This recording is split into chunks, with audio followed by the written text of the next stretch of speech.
Taylor Swift's brand new song, The Fate of Ophelia, has the internet buzzing, and for good reason. At first listen, it might sound like another poetic, Shakespeare-inspired ballad, but when you peel back the layers, it reads like a hidden love letter. And who is it for? None other than NFL superstar Travis Kelce. From sly references to his signature phrases, to metaphors about loyalty, rescue, and rebirth, this track is packed with Easter eggs that link straight back to Taylor's real-life love story. The song comes off Taylor's The Life of a Showgirl project, and fans immediately zeroed in on the haunting title.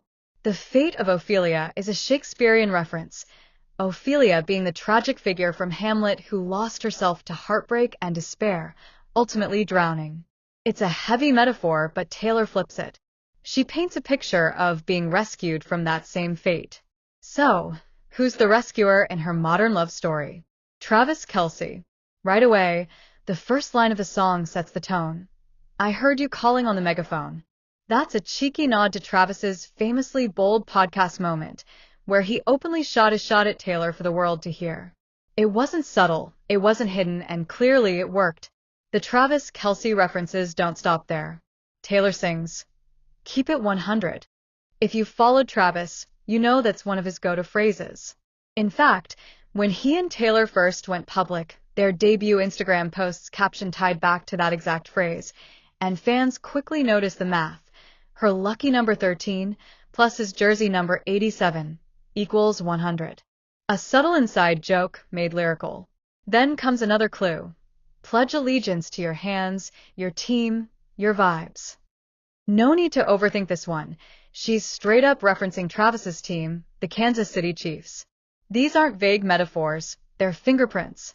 But it's not just about Travis. This song captures Taylor's state of mind before he entered the picture. She writes, I swore my loyalty to me, myself and I/ right before you lit my sky up. That's Taylor reflecting on her independence after years of heartbreak and highly publicized relationships. She was in her tower, so to speak, building walls, focused on herself. And then, out of nowhere, Travis arrives, not as a destroyer of her independence, but as a spark, a light. Late one night, you dug me out of my grave and saved my heart from the fate of Ophelia. This isn't just romance, it's rebirth. Of course, we can't ignore the Shakespeare layer.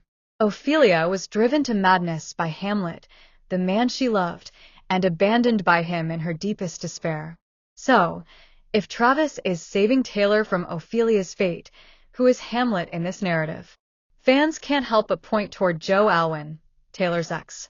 The timing is uncanny. Joe has several Shakespeare-themed films in the works, including Hamlet itself. Is Taylor making a subtle, literary jab? Possibly. But what she makes crystal clear is this. With Travis, she's no longer drowning and deceived.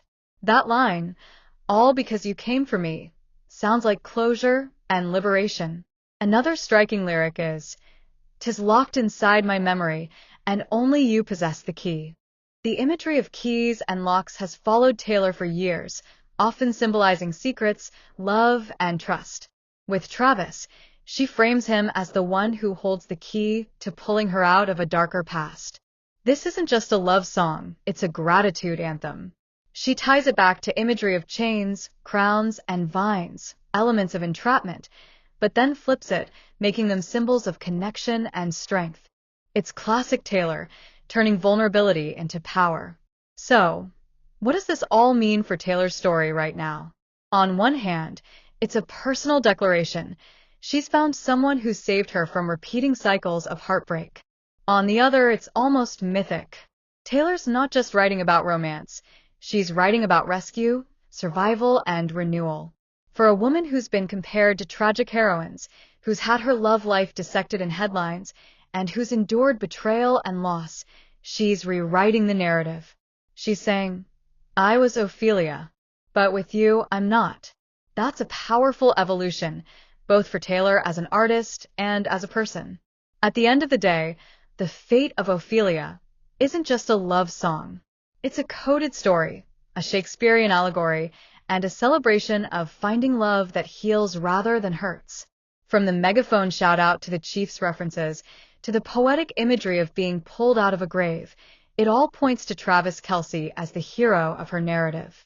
Whether you're a Swiftie, a football fan, or just someone fascinated by this unlikely pairing, one thing's clear: Taylor isn't drowning anymore.